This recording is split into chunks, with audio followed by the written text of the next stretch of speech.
Welcome back, everybody. Another episode of the Frankie V podcast. And boy, oh boy, do we got one today. All right, let me explain to you all something really quick.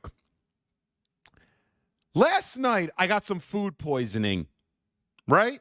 So I woke up a few times. I don't want to give too many details. Ate something bad. Not sure if it was the halal I got, the pizza sandwich. I don't know. Whatever. I ate a little bit too much yesterday, too. Besides the point, I was in and out all night last night. My sleep schedule was completely off this morning. Put my phone to the side, tried to get some rest, whatever. The only 2-hour period, or within that hour, from 9 to 11, that I've never been around my phone happened to be this morning, right? This morning was the only time in years that I'm not at my phone at 10 a.m., 10:15. Seriously, I'm always on my phone at 10:15. What ends up happening?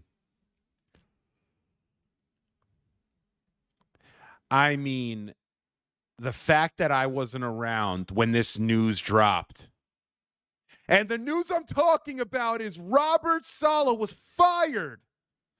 Fired.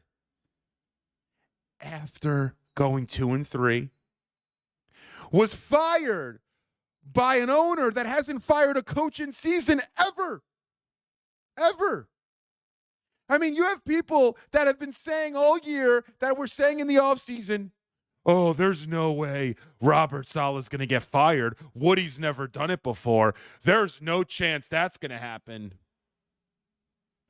Ding dong. Ding dong. Things change. Woody did something that he should have done. People change. People get better. People think. People listen. People adapt. Our owner made the right move. 1,000,000% made the right move. Robert Saleh was a bad head coach. Can we throw that out there? Robert Saleh didn't do enough to prepare his teams to win. Robert Saleh didn't do enough to mentally motivate his players. Robert Saleh didn't do enough to tame the media in New York. Robert Saleh didn't do enough winning. Robert Saleh didn't do enough developing. When Robert Saleh called Zach Wilson on draft day, what did Robert tell Zach? I'm going to do whatever I can to make you into a star, man. He didn't actually say that. I don't know the exact words. Whatever. You get the point. He told Zach, I'm going to be your guy. You're going to come here and we are going to freaking dice it up. And what happened? Zach failed. Today, Robert Saleh failed. They're not failures. Okay, let's put that out of the way. I don't think Zach Wilson for his career will be a failure. Why? We said the same thing about Geno Smith. We said the same thing about Sam Darnold. Sometimes people leave and they get better opportunities, or they actually learn how to play the quarterback position. Maybe you don't start these kids so soon. Maybe that's really the issue here with some of these quarterbacks we bring in. Maybe they needed those 3-4 years, because after 3-4 years, when we get rid of them, their 5th, 6th year somewhere else, they do well. Not the point. Robert Saleh failed in developing Zach Wilson. Robert Saleh failed in disciplining his team.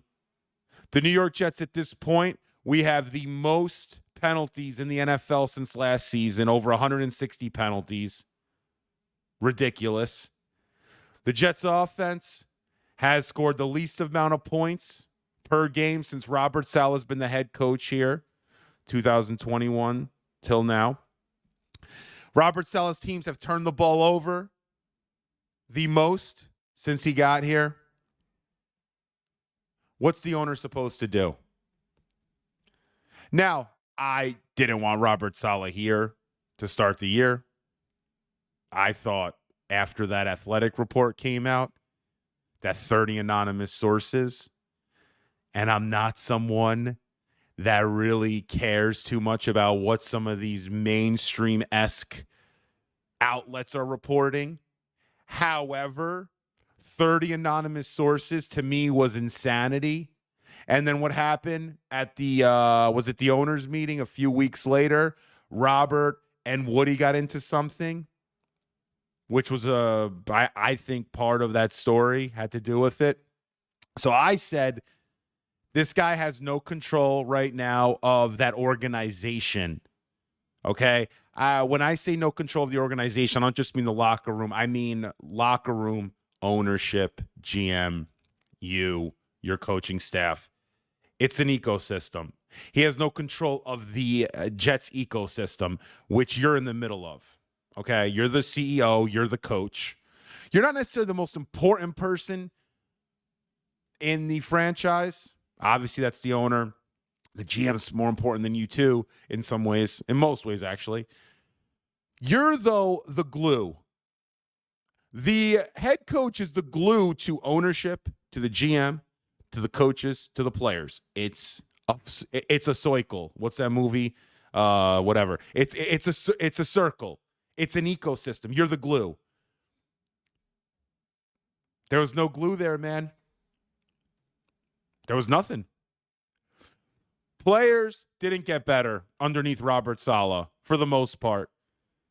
Garrett Wilson hasn't gone better.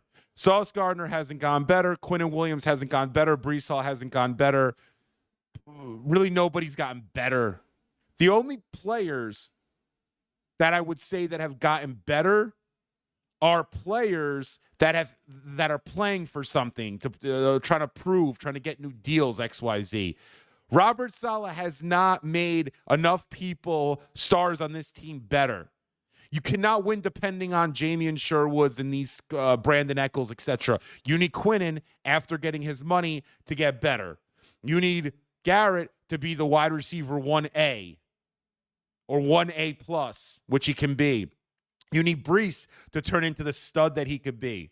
You need Sauce to start getting interceptions and really being looked at as one of the best corners in the game, changing games. At this point, your stars are content with where they're at. The only ones that are playing better are the ones that need to prove something. So your players are not playing better. They're underachieving. This Jets roster is one of the most talented rosters I've seen in 25 years. Okay, in 30 years. One of the best Jets rosters ever. You can't tell me that they should be 2-3. You can't tell me that you lose like we've been losing. Players look worse. The owner looks worse. The GM looks worse. Your staff looks worse. Right? Has Robert Saleh, outside of Quincy Williams and Jamian Sherwood, has Robert Saleh made anybody really this year, at this point, look better, look more favorable to other teams, to other fans? No, he hasn't. That's why you had to fire him. Robert Saleh is affecting other people's jobs, other people's pockets, other people's bags, other people's opportunities, other people's aspirations. This isn't about winning a game or losing a game. This is about affecting people's businesses, affecting people's livelihoods, affecting people's pockets, families, however you want to explain it. You are not going to last in any operation when you're constantly, consistently underperforming. You are. The win-loss record speaks for itself, 20-36. And to kind of go over what happened, so wasn't the biggest fan really of how this went down. I don't like when I don't like emotionally charged firings, or when you sort of had enough and you sort of just got to make it a big sort of scene. I think give people some opportunities to leave on some sort of good note. Not saying that he left on a bad note. It just seems that way. So what ended up happening was Robert Saleh was fired this morning, October 8th, 2024. Apparently he went to Florham as a normal work day. And Woody and Christopher Johnson, Woody's brother, who actually hired Robert Saleh, although with the blessing of Woody, who was being the ambassador for Trump in London, and Joe D. But for all purposes, it was Christopher Johnson's hire. So Chris and Woody informed Robert of their decision that they were going to fire him. Robert had no idea. So some outlets described it as a sort of blindsiding. Take that for what it is.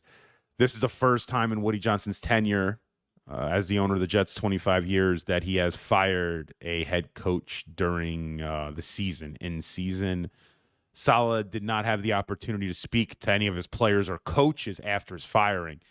Again, not again. I'll read it again. Saleh did not have the opportunity to speak to players or coaches after his firing. That's weird, right? What that tells me is he was doing a really bad job. He was rubbing a lot of people there the wrong way. Those 30 anonymous sources are probably players and coaches that are currently on the team. Because when they fired him, they had they thought they had the inkling or the perception that don't put this guy out there anymore for these people, for these players and coaches. Nobody wants him here anymore. Get him out as fast as you can. If they knew, if the ownership knew, if Joe Douglas knew that Robert Saleh had a really good relationship with players and coaches, and there was actually a good vibe there, a loving vibe of brotherhood, they wouldn't fire him and not have him at least talk to his players and coaches. That is very telling to me. It could be that he did have a very good relationship and they were just unaware and didn't give him the opportunity to speak with them. That would be odd for me to believe, but it could be. But contrary to rumors that Robert was escorted out by security, and I knew that when I saw that security was escorting him out. No, come on, like that's weird to me. Like, what, did he steal something out of Joe Douglas's office and they caught him on camera? It was just, I knew that was off when I read that earlier today. What ended up happening, which Rich Cimini reported, is the head of security just walked him to his car, which is standard protocol. Fair enough. When you get fired, you're technically no longer employed by the team. So interestingly enough, earlier Tuesday morning, before the firing, this is where things get a little interesting here. Saleh reportedly decided via Connor Hughes, SNY, decided to give play calling duties to Todd Downing, the passing games coordinator and quarterbacks coach. So Robert came in this morning, Tuesday morning, October 8th, 2024, came into Florham Park and was going to tell Nathaniel Hackett, Rodgers' boy, yo, you're not calling plays anymore. Todd is. And then Connor Hughes is reporting that 5 minutes later, around 5 minutes later, he writes, but even 10 minutes later, Woody Johnson and Christopher were there and called Robert into their office to fire him. Now, this is just also weird to me because you're thinking about this, and I'm reading what people are saying, so you know what people are assuming, right? That when somebody found out that Saleh was going to demote Nathaniel Hackett and give the play calling duties to Todd Downing, that they were going to call up Aaron Rodgers, Nathaniel Hackett's boy, and say, Do you know what Saleh's going to do right now? And then Rodgers is calling Woody, and then they're doing a firing thereafter. Listen, I don't know if that's true or not, but based on this timeline, I find it difficult to believe, if this is true, that within 5 minutes, make it a half hour, that information would get to Rodgers, which would then get to Woody, which would then be the catalyst that caused Saleh to be fired. I like some conspiracies. That seems very far-fetched to me. But what doesn't seem far-fetched is that Rodgers was involved in this. Now, it's not been speculated, reported. It's not even really much being assumed by the media that Rodgers was at all consulted here, was at all involved. The only person that was consulted in this decision to fire Robert Saleh was Joe Douglas. That's been reported. But Rodgers has steered clear of any allegations here or any speculations here that he was at all consulted or involved in the firing of Robert Saleh. I find that very hard to believe. You know why? It's simple. Rodgers is the alpha head honcho there. Rodgers is the guy there. Rodgers, that's like saying if you ran a restaurant, your head chef is not involved when you're changing your oil for all your food. You're really going to make me believe that? You're really going to have us believe that the head chef, the owner, didn't talk to the head chef about changing all the oil for all the meals? Come on. I mean, I know that's BS. Rodgers was 1,000,000% at least notified of this. Aaron, we're doing this. Thumbs up, thumbs down? No thumbs up or thumbs down. We're free to kind of do. You're 50-50. We can do what we want. He knew. 100%. Now, what people are also assuming is their relationship, Aaron Rodgers and Robert Saleh, was fractured. And it started when Saleh had comments about Rodgers going to Egypt, kind of didn't back Rodgers up. And this sort of spilled into these cadence comments again, that Saleh's just being a little bit too open and Rodgers didn't like it. So people are assuming that there's something there, that Rodgers and Saleh's relationship was fractured. That then led to Rodgers saying the accountability comments last week. And then Quincy said the accountability comments again this week, piggybacking off of what Rodgers said. Was the relationship fractured there, or was the relationship not the same? If you read Rodgers' book, the Rodgers book, which I haven't yet, I don't really read all that much anymore. I probably should. I mean, they say reading's good, right? I don't read. I don't know why. I wish I did. Maybe I'm going to start, actually. But apparently, in the Rodgers book, they say Rodgers is very cold when it comes to alienating people. So if he feels that you've done him wrong, that you've wronged him, that you've screwed him over, that he doesn't completely trust you anymore, he'll literally put you in a corner and erase you, quote unquote, is what I think the book said, something like that. Was Saleh erased? I mean, he's erased now. So yeah, with that, I'll kind of finish this up with this report. I'm actually going through notes that I had from these reports. Usually I'm unscripted, but I just want to give all the correct details.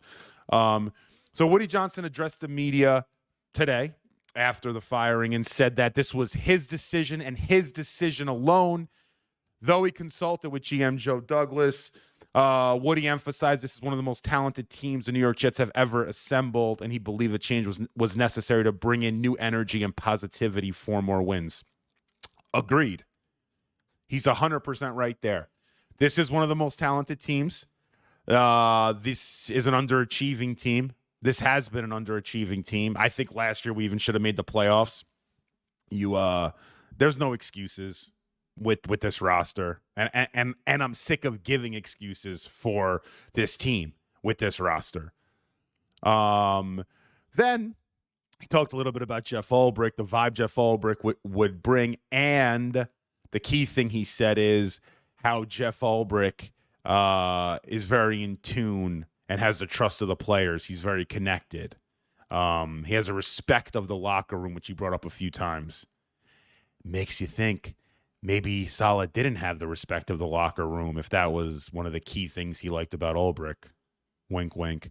According to Jordan Schultz, one reason for Saleh's early dismissal was to give Ulbrich some more time to turn things around. It's week 8, so they feel like with 12 games left, they can.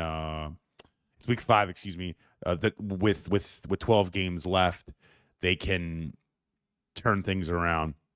So yeah, I mean, listen. In all, and last point, there's speculation. This is the funniest point. There's speculation that because the Jets lost in London, and Eric Mangini alluded to this yesterday, that because the Jets lost in London, that this was that game was sort of like the must-win for Saleh because all Woody's friends, being that he was the ambassador in London for Trump, were all there, and it made Woody look bad. And when he's having tea and crumpets, or whatever the hell they call it, with his friends, they're gonna laugh at him and say, "Ha ha ha! You guys still suck." I don't know.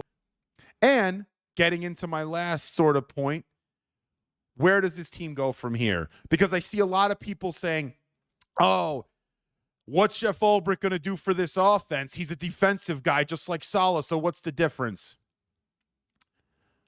I'm going to give you the difference, okay? And I'm going to let you do let you understand it on your own terms. Put up a video of Robert Saleh talking about the team, and then watch a video of Jeff Ulbrich talking about the team. Do that. Watch a few videos of each. Go ahead.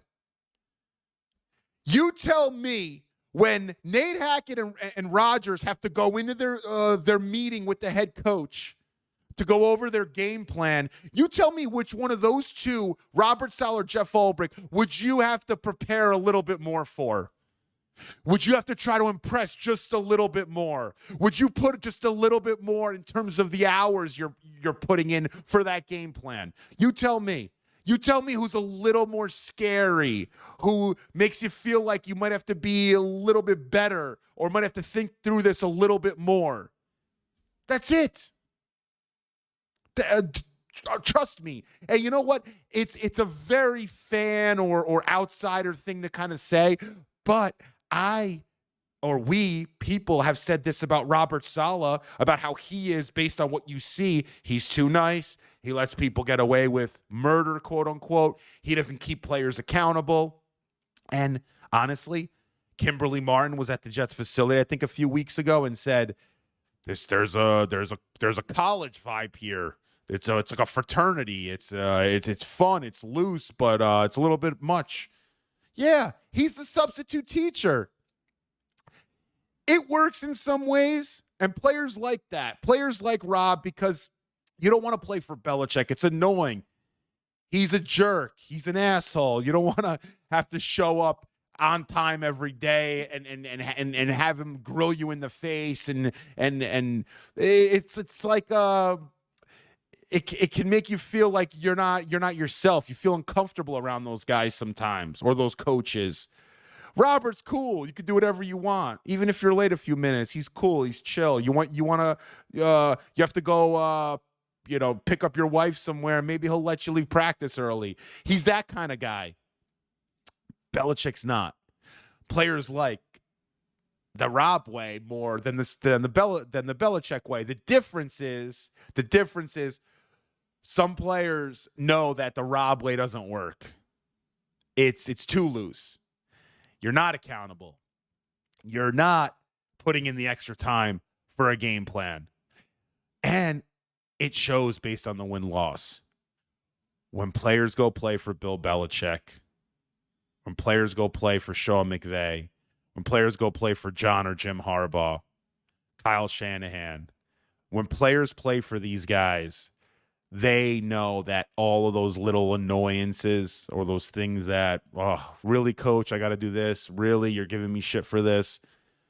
They know that just by going through that, that on the other side comes winning, comes stats, which players want, comes notoriety, and that's what they want. Comes championships.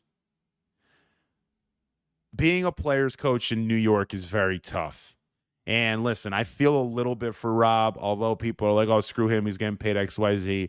I know. I understand that. I'm sort of with you on that. But I do feel for the guy that this wasn't the right town for him. This town's it's too much. It is. And the only way you do it is you got to be an asshole. That's it. You got to hold things in check.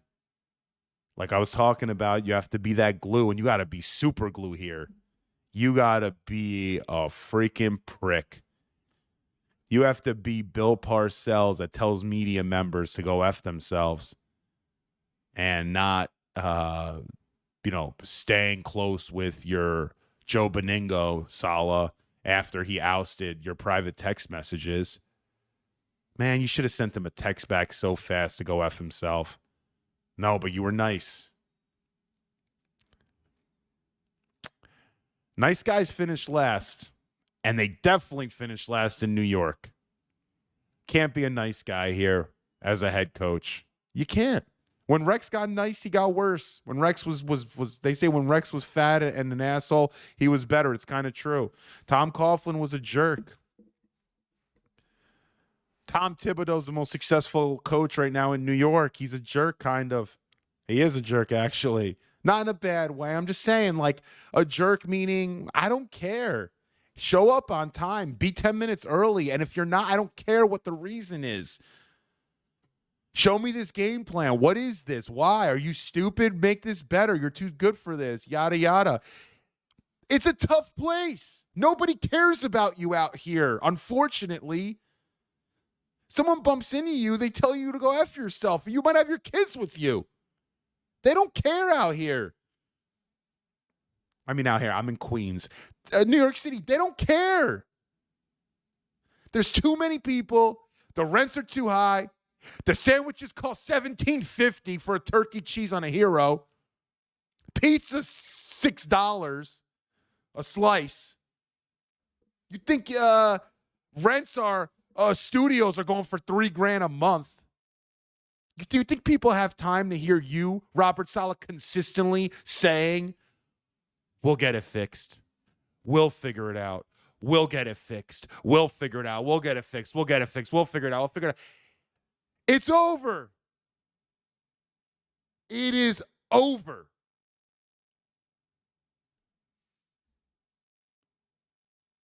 We'll get it fixed. What are you going to get fixed? I used to use we'll get it fixed starting my business years ago. We'll get it fixed without any real strategy. We'll get it fixed is code word.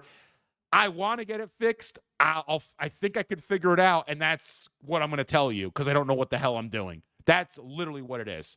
It's good because it gives someone confidence that you're going to get it fixed. It's bad because you're not giving them any specificities on how you're going to get it fixed.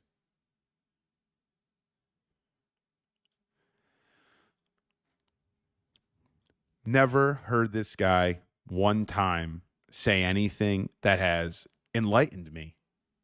I've never heard Robert talk about what the team needs to do from an X's and O's perspective, defensively or offensively. Never heard him really call out a player that ended up playing better. Never really heard him mention anything about himself and the fact that he's been looking at himself in the mirror and stuff that he wants to do better. Never. It's always about the weather. It's always somewhat about the quarterback and the offense, or unjustly about the defense. Robert, and this is my send-off. Life is hard. I'm not perfect. Nobody's perfect. Nobody is going to come into New York and win right away and always win. Nobody always wins. You're going to win, you're going to lose. You're going to lose, you're going to win. I mean, that's how life is. No one's just going to come in and win all the time. The reason it didn't work for you here, I don't think it was a great match, A. B, I don't really think you looked at yourself in the mirror and admitted to yourself what you needed to do with this team. And you were not confident enough in your abilities to deliver that message. That's what I think happened. And if you did look in the mirror, we never got that message. And that's what's tough about life. That to me is it's you might look at yourself in the mirror and understand what you need to do, what the team needs to do, and you really know it. But from that point, if you get there, that's step one. Step two is then delivering the message or putting things into action. Cause and effect. It's tough. It's tough to have tough conversations with people. Hey, Brees, you're not playing well. We're on the goal line. We're going to go to the rookie. Hey, Aaron and Nate, I didn't like last week's game plan. Can we do something drastically different this week? Hey, Quinnen, you just got paid a boatload of money. Where are you at, man? I mean, Sauce, I love you. I love your personality. You're exactly where this league's going, and you're one of the best corners in the game. Can you tone it down a little bit with social media, please? Just a little bit, man. Trust me, it'll help you moving forward. The tweets will never do you justice. As you know, you end up deleting a bunch of them. Stop that. Malachi Corley, sorry you're not playing, man. We're going to figure it out. Don't post those stories. They make us look bad on Instagram. That's what he needed to do, and he didn't do it. That's it. I know he didn't do it because you see it every damn week. With that, I'm going to sign off. Jeff Ulbrich, listen, the offense can't get worse. Impossible. The only thing is maybe the defense could tail off a bit because his energy's going to, not tail off in a bad way, but maybe they won't be as I don't know, they won't be as stout as they've been. But I also think like not being as stout in certain areas, even though they're not that stout really, like against the run, we get gashed and we don't turn the ball over. We don't force turnovers, excuse me. Maybe by not being as like bend but don't break, maybe they'll break a little bit more but get more turnovers. Maybe they'll play a little bit better. Maybe less of Ulbrich being so hands-on allows these guys to kind of like be a little more loose out there on defense and not be so like, pressed. And if the offense can get a little better, then maybe the defense could play a little more loose, which we need. We need Sauce to be a little bit more loose. We need Quinnen to be a little bit more loose. You know, you want these guys to not feel like they have to do what they've just been doing and that's it. So maybe a little bit less of Ulbrich on defense. Maybe it's not the worst thing in the world. And when the offense gets better, you're going to put yourself in positions where maybe we'll be up 17-0 to a team, and then our defense could really go off a little bit. That'd be nice, wouldn't it? I mean, but yeah, with that said, another episode of the Frankie V podcast. I just wanted to get this out. I was supposed to go on the New York Post Sports this morning for this live break, and I couldn't make it.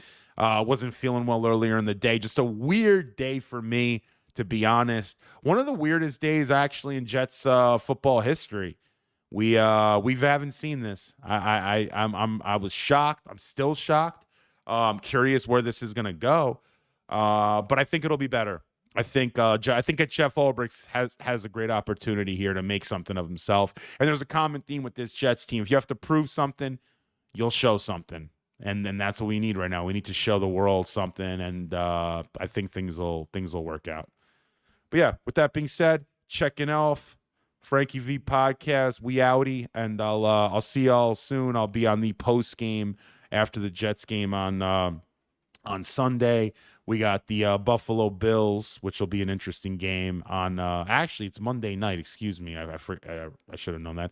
I'll be on Monday night, so we'll be on at like 11 p.m., 11:30 p.m. ish. Me and Ryan Sampson from the New York Post Sports.